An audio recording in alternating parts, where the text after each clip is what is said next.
Great morning. This is class number 4 of 5. The mission continues, you guys. The Gambia. My name is George Ohan, producer here in California, United States. Today we're going to be doing a quick little video follow-up.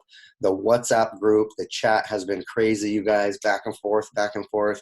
You guys are sending some great questions, and I'm happily responding to them with a big smile. I'm like, oh man, you guys, those are awesome. Keep it coming. Thank you very much for that. I hope you're learning a lot. And as we move forward, all of those ideas, all of those concepts, it's coming in very fast. We have to slow down. And for the next few weeks after the class is over, you guys would sit there and go through and study, take it apart, organize it, figure out what to make of all of the information that you've received. Let's see who's hitting the Gambia right there. You guys are on my chat still. Okay, so moving on, the monologues. Have you guys worked on your monologues? This is a one-person monologue. The reason I asked you all those questions about your history and your past, I didn't have you send it. So we use that information when we get to the next step, when we get to level 2, we're going to start creating monologues, and it's going to be a one-person show, one man, one woman, whoever it is, and they're going to get up on stage and they're going to deliver their own story, but we're going to help to write that story. Why is this so special? We're going to take that monologue, we're going to turn that into a one-piece written performance. That one-piece written performance can then be adapted into a script, can be adapted into a book, it could be adapted into a TV series. Everything can start from your story. You have a very unique story, very special story. Imagine the whole world up there, all those people. Only you live the life that you live. It's only you. So you have a unique, special story. And us here in California, we don't know those stories. So if you want to be sharing your story with us, we want to see it. We want to hear it. We want to experience that. If it's on YouTube and you're doing your one person monologue, 5 minutes or 10 minute story about yourself, and it's interesting with comedy and hurt and some pain and triumph and victories, we're going to put all of that in there. But right now, get the basic information, okay? I've been getting a lot of questions about film jobs. What kind of jobs are there? What do you do on the film set? Most people know about the actor, the producer, the director. First of all, as a producer, I'm a production assistant. I'm a PA. I am doing everything. People think being a PA is bad. Like, I don't want to be the PA. I love being the PA. It's the best. You get to be on every part of the set. You get to learn about everything. You get to listen to everybody, and you get to do the most. So I love to contribute the most. So that's why I love being a production assistant. From being a PA is how I became a producer, because I got to learn the most. I wasn't just focused on one thing. So with that being said, if you want to be a director, if you want to be a cinematographer, if you want to be a camera operator, if you want to be a lighting technician, you need to be obsessed with that. You have to learn, you have to read, you have to watch different things and see how they do lighting. Look at, if I have a hat on, you see the shadow right here? But if I put my hat lower, you see how the shadows go right here, but I still have an eye light. There's still an eye light in my eye. How do you achieve that? If you're a cinematographer, you better learn how to achieve things like that, okay? Those are the things you have to be obsessed with your job. Do you know about, now here's some jobs I've listed for my notes today. These are very important jobs that most people do not consider when getting into the film industry, but as a producer, I want a close relationship with these people. So maybe you haven't decided on the job that you want to get into in the film industry. You could decide on this job. It's okay if they don't have this job in your area. As a matter of fact, that's great, because now you're the first one creating that lane. You are a true visionary. You have a machete in your hand and you're chopping down the jungle and you're making your own path. You're making your own lane. And now everyone from the whole world can come to your country and experience filmmaking because you have created that lane. That's amazing. So here we go. Script supervisor. This is not just a guy hanging out with a script next to the director. No, this person is looking at continuity, looking at who's holding what in what hand, which scene did we cut out, which is the favorite take of the director. There's a lot going on. Script supervisor, I need a strong one, okay? Film fixer, ML So has been doing a great job as the fixer. Basically, hey, I need this.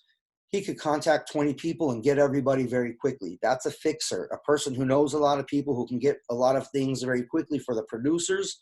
That's the film fixer. So every country, every region, every area, you need one. You need a person who knows all the other film people and who can negotiate these little terms and deals very quickly.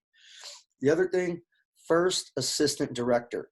This is not the person who's like directing the movie with the director. The first assistant director is managing the time on the set and making sure this thing is functioning. This is the command and control of the set. You need a strong personality, but you need a gentle giant. You need somebody who's sweet, who knows how to communicate, but at the same time authoritative and can get the shot done. Okay, moving on to the next shot. Picture is up, moving forward. Command and control.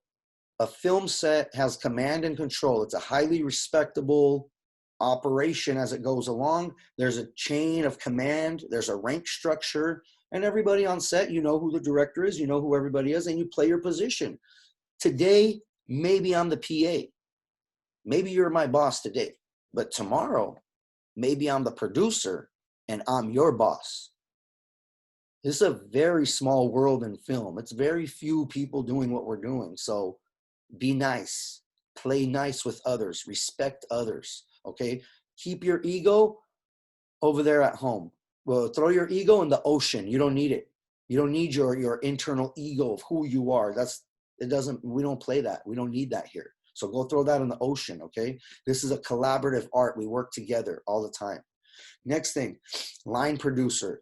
You must have a strong line producer. This is who breaks down your schedule and your budget. Your first AD, your unit production manager, your line producer, they work together. Who is a unit production manager right now? Out of the Gambian filmmakers, who is a unit production manager? UPM. Nobody?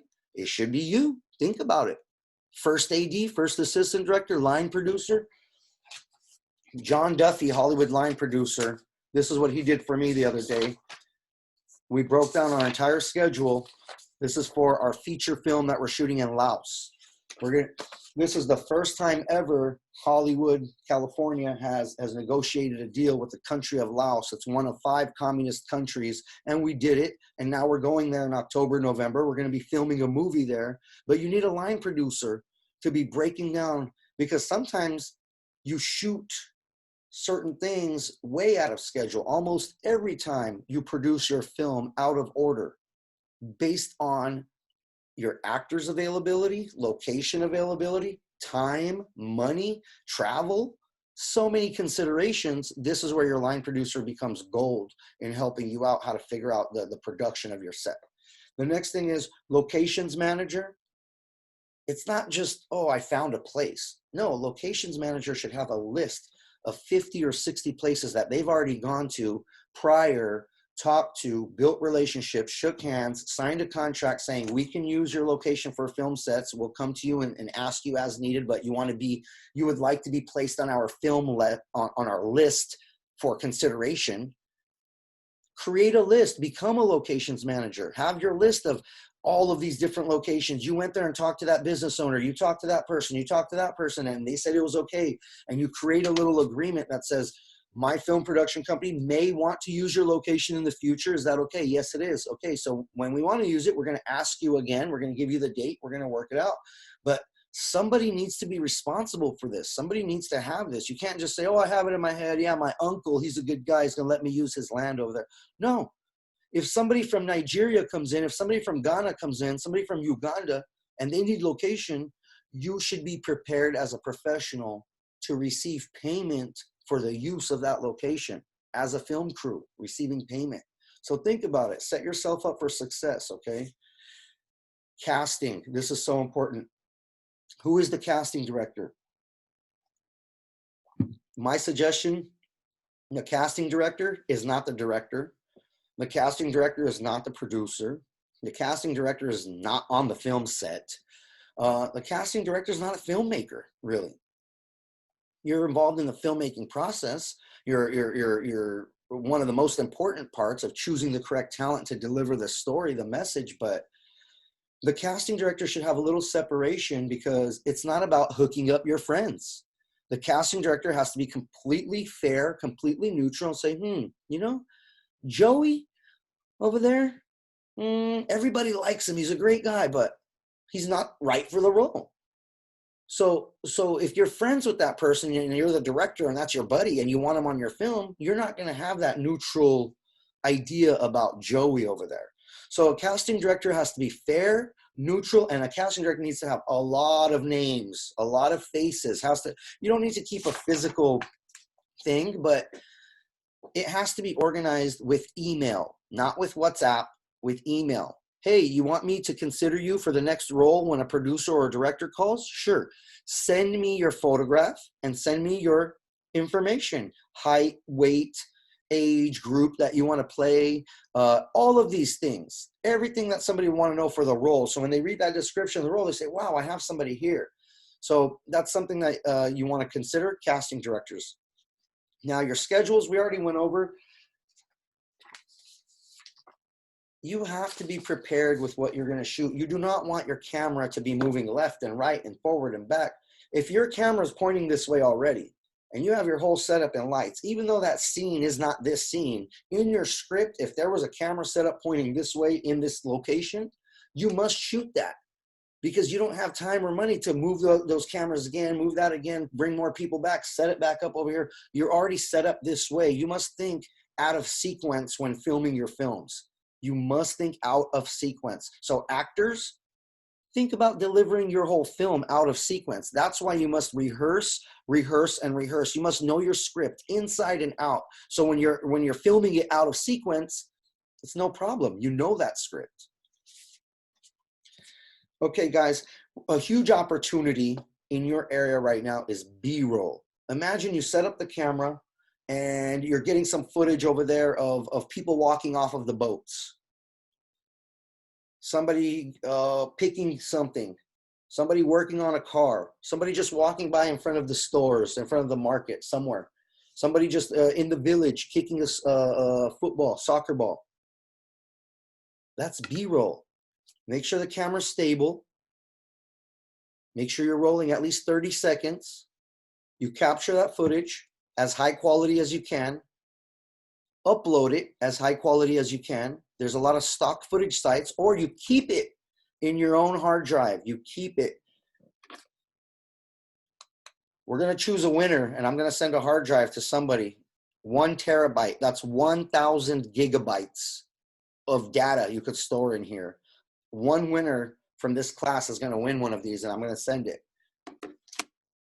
You can just shoot rolls of just the sun, a bird, animals, all of this B-roll, and have it categorized, have it curated, have it organized, have it labeled properly.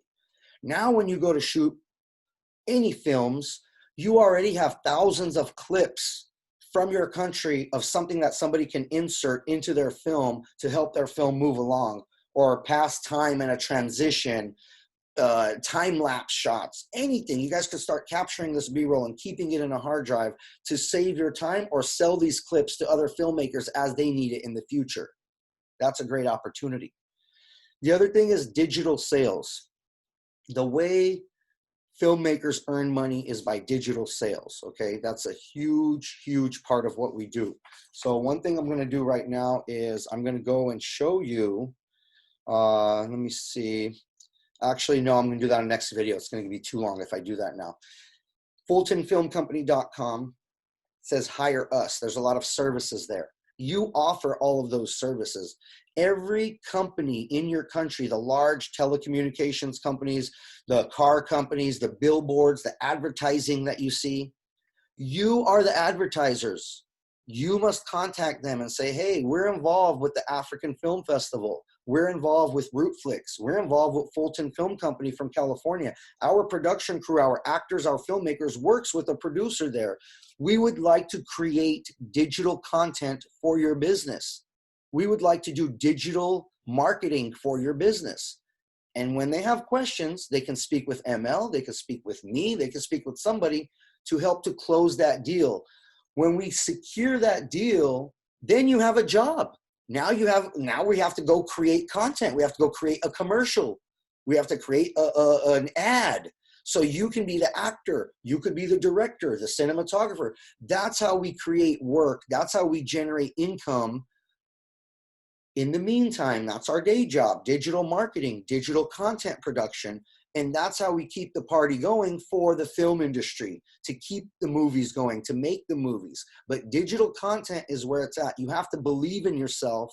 You have to have confidence. And you think, well, I've never done this before. So, bing, I just graduated you. You just graduated college. Imagine I had to go to college 2 times, UCLA. Matter of fact, I'm going to show you something for the locations manager.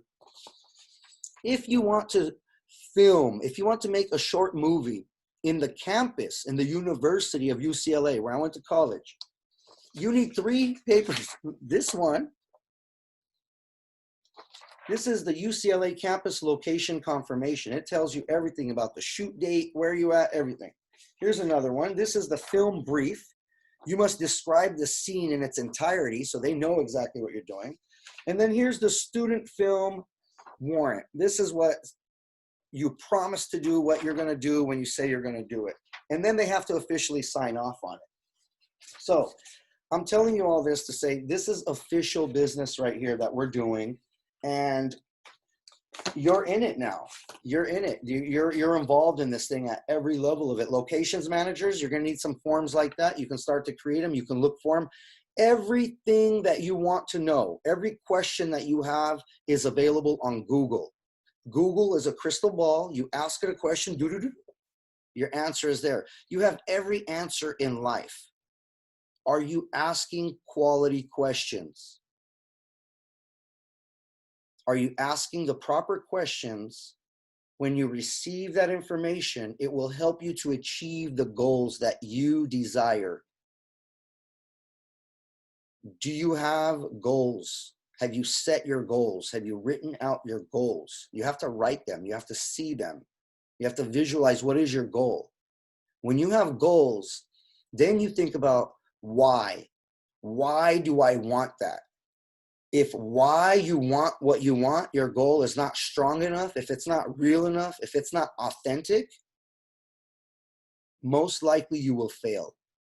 But if it's real, but if your why you want to succeed, why you want that goal is bad enough, it is real enough that you really, that's the truth, it is the truth, most likely you will succeed. Most likely you will achieve your aim. You will get what you want. You will get what your heart desires. The Gambia, this is class number 4 of 5, filmmaking, teach, coach, mentor, Fulton Film Company. My name is George Ohan, and this is on behalf of the African Film Festival and Rootflix. You guys did such a great job to promote the most out of any other country in the whole continent of Africa. Your little tiny place with a smile had the most shares, the most interactions on the internet.